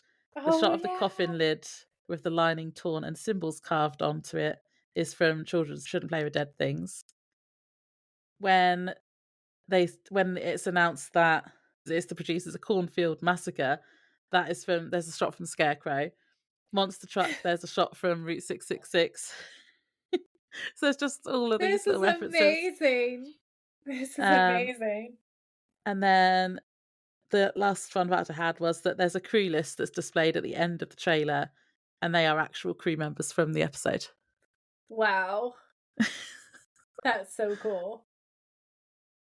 That's probably got to be the best behind the scenes facts ever. Like I feel like this is the best behind the scenes just full There's so stop. many like little references they've put in, isn't it, to all each There's other. I bet they had so so much many. fun with this episode. Yeah, they must have done because it's so much fun to watch. Just So then little we digs at each other. yeah, and everyone on the crew. Um, so we're in the interior of the Stage 9 movie set, and it's morning, and Sam and Dean are watching as the police examine the crime scene where Jay was killed. And they just make comments about, like, he died from a giant fan, and basically Sam saying that it doesn't make sense. And Dean's like, well, it can't be, at least because we already torched her. And then he's like, so is there another ghost? And Sam's like, maybe. And then Dean's like, yeah, but these things don't usually tag team. Like, it doesn't make Yeah. sense. And then we cut to the exterior of Stage 9, and it's outside the lot, and McG is getting out of his car, and he's gathering the cast and the crew, including Sam and Dean. And I like, because again, McG is like real. He's like real. He's a guy. He's the executive producer. And so McG's going, everybody gather around. Okay, I've got an announcement to make. And he hands his car keys to a PA. Hold that for me. And he's just so casual, like, here you go, slave. Like, it's just the whole comment from before where they're treated as like not human beings. It's wild. Yeah. So He's calling out and he says, "Everyone huddle in. In light of Jay's accident last night and in cooperation with the authorities, we're shutting down production for a few days." I know. Look, I'm not going to lie to you. We've had a few setbacks this week, but we all know that Jay and Brad wanted more than anything. And that was to see Hellhaisers 2, The Reckoning on screens all across America. Now we owe it to them to go on and pull together and make this damn movie, huh? And there's all these cheers and this applause. And McD says, but not today. Go home. Someone will call you. And it's Oh, so funny. Oh it is. god. It's so funny. So earlier, Sam had said that Jay's death was the same as like an electrician from 1966 or something. The same thing had happened then. Yeah. And Dean comes in to the trailer where Sam is watching dailies again. And Sam asks Dean if he found out where the electrician was buried. Dean says that he was cremated. And Sam looks really defeated, as that means they can't salt and burn his remains. And they don't know what they're going to do now. And then Sam says that maybe the spirits are trying to shut down the movie because it sucks. It's like, I yeah, love that maybe. line. It's so funny. He's like, maybe the spirits are trying to shut down the movie because they think it sucks. Because, I mean, it kind of does. Yeah, I mean, And it does. it's so funny. And then on the tape, Wendy is chanting in Latin. Yeah, the Latin bit. And Sam says, "Listen to the invocation, Dean. That's real deal. A necromantic summoning ritual." And necromantic had me dying. Like, it's so funny. And then he's like, "What's that doing in a Hollywood movie?" I just wrote, Sam realizes that the summoning ritual is real because he's smart and sexy. That's fair. That's fair. Yeah. So then we cut to the writer Marty's office where there's posters on the wall. Did you notice a poster on the wall? There was the monster truck poster, and it was from Route 666. That's brilliant. I did not notice that. And he's on the phone. Sam and Dean come in. He ends the call and asks what they're still doing there as they've shut down. And then they start like fake fanboying, fangirling, Oh my fanboying god. about how great the script is and all the attention to detail.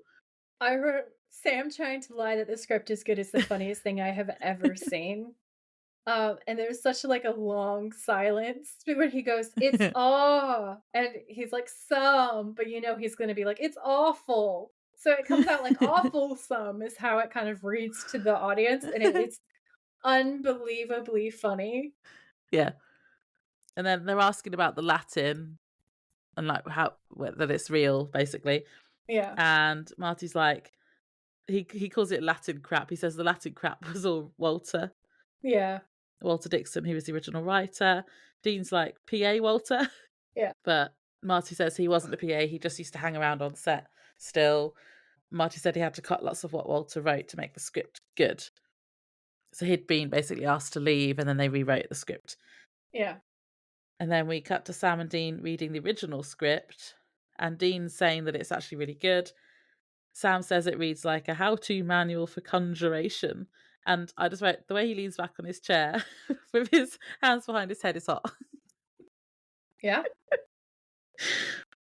And then they realise that Walter must be conjuring spirits to kill people because he's upset they changed his script. Which is fair, because that's what they do to scripts, and it's horrible. It's butchery, you know? So I get it. And I'm like, yeah, kill away. Kill away. Kill away, honestly. And I wrote down that this reminds me of Kripke and She-Ban because the lore is completely accurate, kind of a thing. And when Walter does his rant, Walter. When Walter does his rant later, and he's like, "We could have gotten it right for the first time ever in this whorehouse of a town." I was like, I wonder if that's like a piss take of like Kripke and She-Ban, who are the ones who are like, "We've got to get the lore right. Like we've got to," and basing it off of all of these real cases from season 1. I thought that was amazing. Yeah. So in the next scene, Marty is meeting with Walter on the set, and Walter's confronting him about the rewrites and says that the law was accurate, but he tore it to shreds. And Marty's basically like, who cares about real? Yeah. He says, "We're talking about ghosts here, Walter. There's no such thing." And Walter says, "That's where you're wrong, Martin." And he raises his hand and we see he has a creepy ass talisman in it. And he starts Mm. chanting in Latin. And Marty's rolling his eyes and says, "Okay, nut job, end of meeting."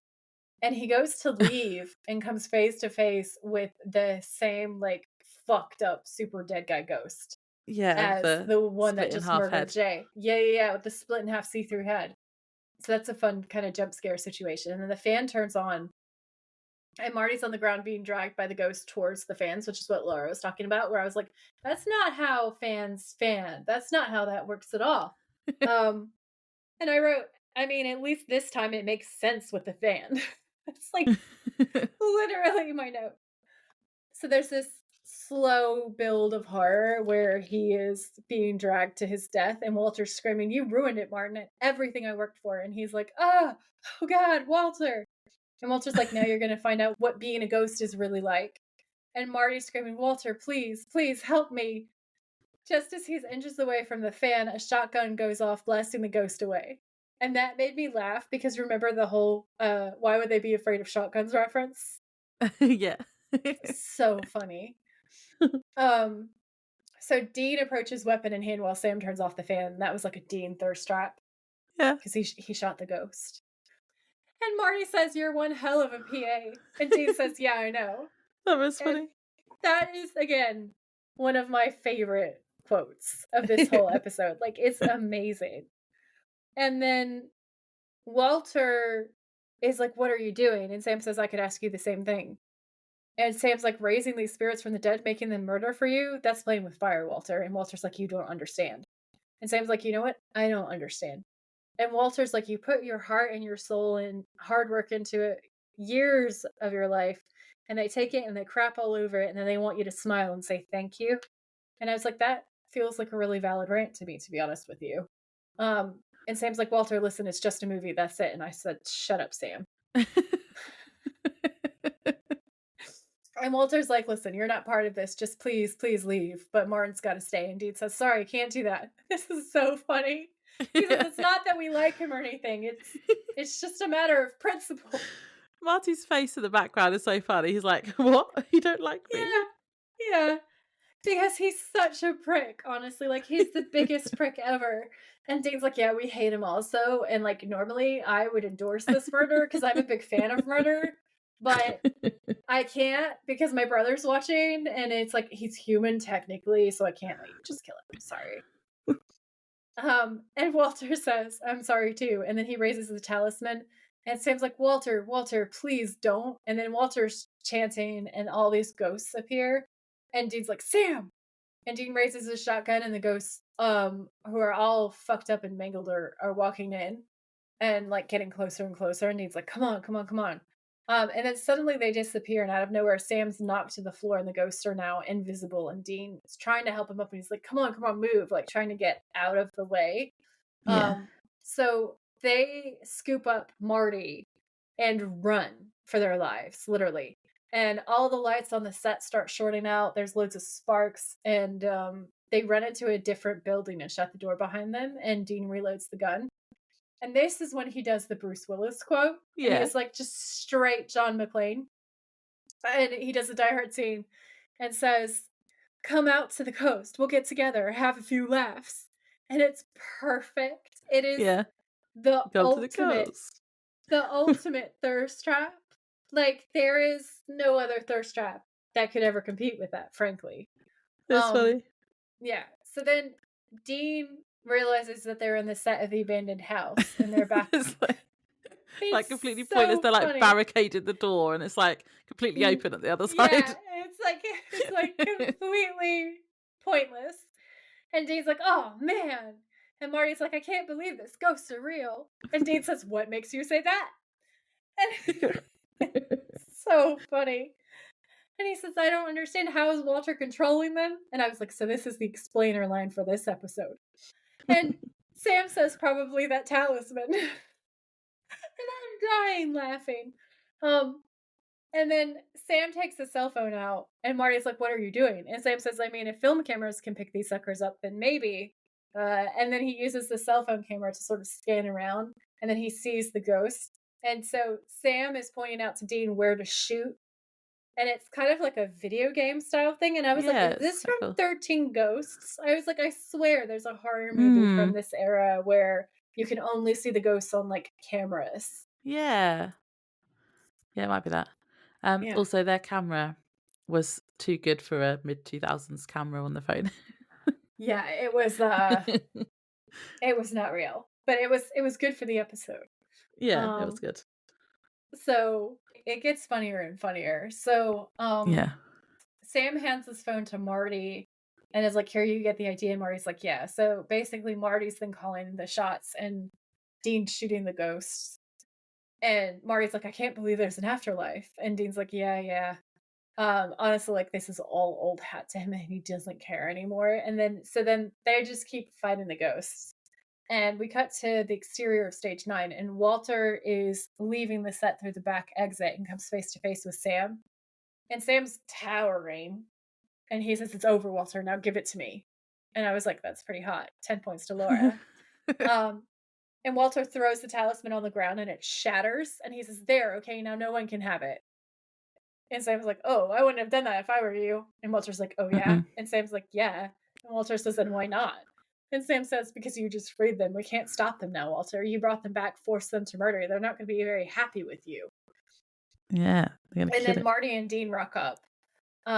And Walter's like, "Yeah, so why not?" And I wrote, "How the fuck are you this dumb? Like, how do you know enough to know the rituals to Yeah, summon the ghosts, how to but summon you them. but you don't understand that if you break the talisman, they're going to be free and they're going to be mad at you because you forced them to kill people that Yeah. have nothing to do with it. Like, how are you this stupid?" I couldn't. I No. thought that was funny. This, reminded me of Faith because it's basically what happens in Faith, isn't it? It is, Where yeah. Sue Ann breaks the talisman and then he comes after her, the, Yeah. Reaper. Yeah, 100%. So, Sam explains that he just freed the ghost and that this is really dumb. And suddenly Walter is falling to the ground and screaming in pain, and blood starts like pouring through his clothes because the ghosts are literally ripping him apart.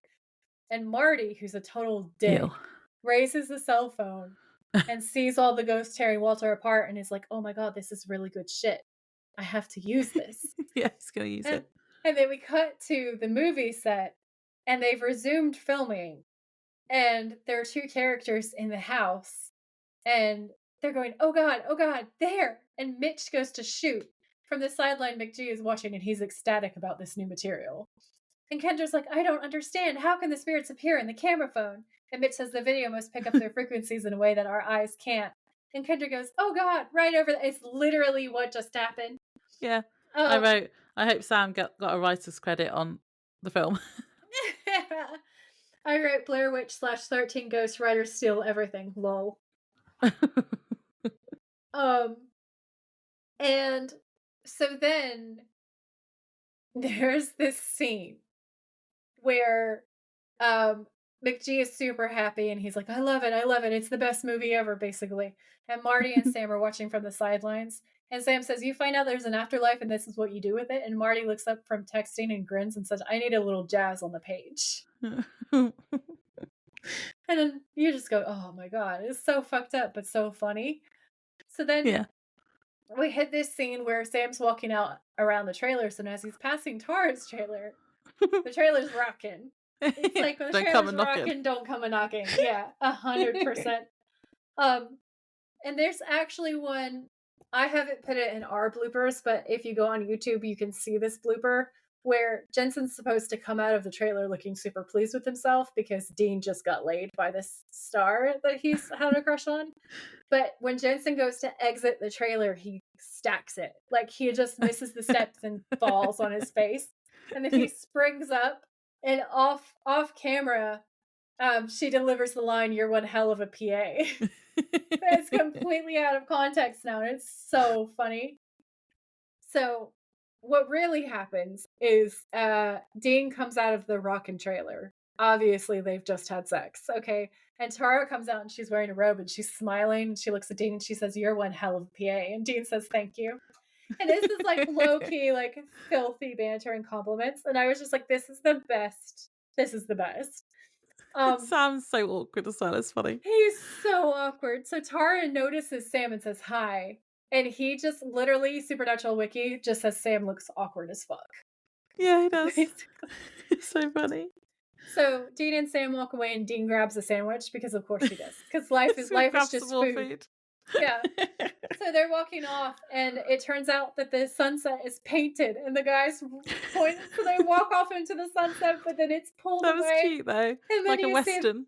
yeah, and then you see the actual sunset over the Hollywood Hills, right? Yeah. And it's like the pure like film within a film of it, and it's just so Yeah. funny. And then that's the end. Okay, should we play games? Okay, so villain hot or not? Not hot. Who we class in as the villain? Walter? Walter, yeah. Yeah, no, not hot. The studio exec also not hot. Gross. The ghosts, like the head split in half guy, not hot. Not hot. No, sorry. Sorry, my dude. No. Yeah. No. Episode scare rating? I will say that this is maybe a 6.5 because of the jump scares and the gore. Mm-hmm.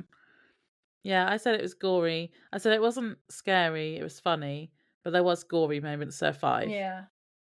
Yeah, I think there's a couple of good like moments where you don't necessarily expect it. So like I don't think you expect it when I think his name is Brad when he drops through the ceiling. Yeah.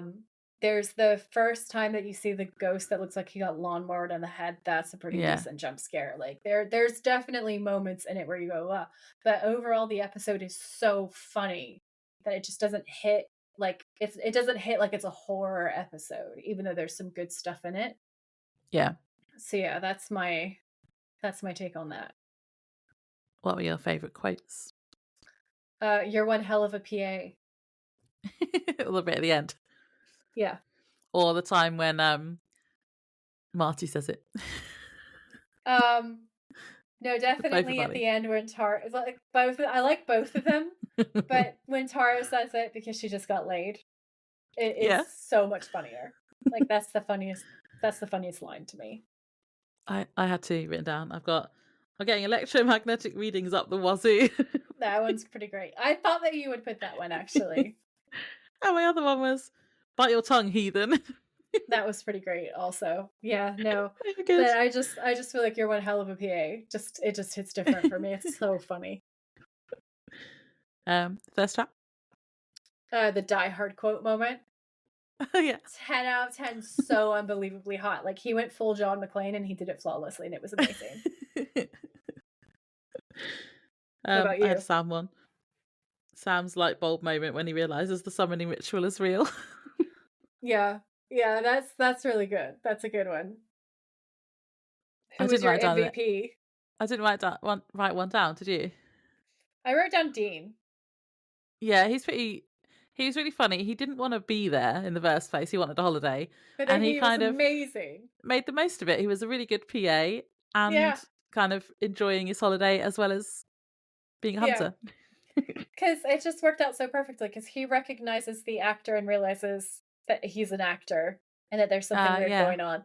And then he also befriends the sound guy and hears the EVP and is like, wait, there is something going on. Yeah, and it's Dean. I think it's Dean. Dean being a nerd is the MVP. 100%. He's so nerdy and it's so good. Yeah, it's good. There wasn't a motel. No, there was no motel. There was a trailer. Yeah, there was a trailer. It was like a fancy trailer. But I just prefer a themed motel. I feel like the trailer's pretty fun. I will rate the trailer 5. Out of 5? A 5 out of 5, yeah. Okay. I would stay in that trailer. It looked nice. It looked fancy. People would bring you crafty. You'd have naps. It'd be great. Yeah, it was a fun episode. And I appreciate that we had a fun episode after we had a couple of dark episodes before. Oh my gosh, yeah. Heart is just... Yeah, and I feel like we're going to get dark again because we're coming up to the end of the season, so... We are going to get super, ultra, mega dark. Yeah. Oh. Yeah. Hold on to your feelings. How many have we got? 4 episodes left? Yeah. 4 episodes left. So maybe another one that's not to do with the main storyline, and then a few that are. I think so. I can't really remember. Like, I know the final 2 are main storyline, which I feel like is Yeah. super obvious anyway. It's like I a can't two-parter again, I think. It is a two-parter. I can't really remember. I feel like there's at least one more funny one in the mix before we head down that rabbit hole of, like, absolute horror and darkness. The next one is Folsom Prison Blues, which sounds funny. Yeah, I feel like that one definitely has some moments in it. Is this what I've seen like shots where they are having their mug shots taken. Yep. Is that from it? And they're Ah, in the okay. orange jumpers. Yep. Yeah, and Dean's doing like blue steel. Oh yeah. 100%. Yeah. So we've definitely got some fun ones coming up before your soul is crushed, Laura. Oh no. It's what they do. It's what they do in the episodes, like the ending episodes. Like you saw it last time. You're Yeah, like, we had everybody's Daddy dead. Winchester. Daddy Winchester died at the end of last Yeah. season. Yeah. Oh. Yeah. Wait for it. Okay. I just feel like Well, I mean, I'm gonna have to. every supernatural cliffhanger is like it gets worse. Oh. Okay. Cool. Are we wrapping it up there? We are, yeah. Say goodbye to the people, Laura. Bye. Bye. Thanks for tuning in. If you like this episode, please rate, review, and subscribe. We would be very grateful. And if you know someone who would enjoy it, please share. You can find us on Instagram at the Witches of Letters podcast, or you can email us at thewitchesofletters@gmail.com. Until next time, stay safe out there, have each other's backs, and always keep fighting.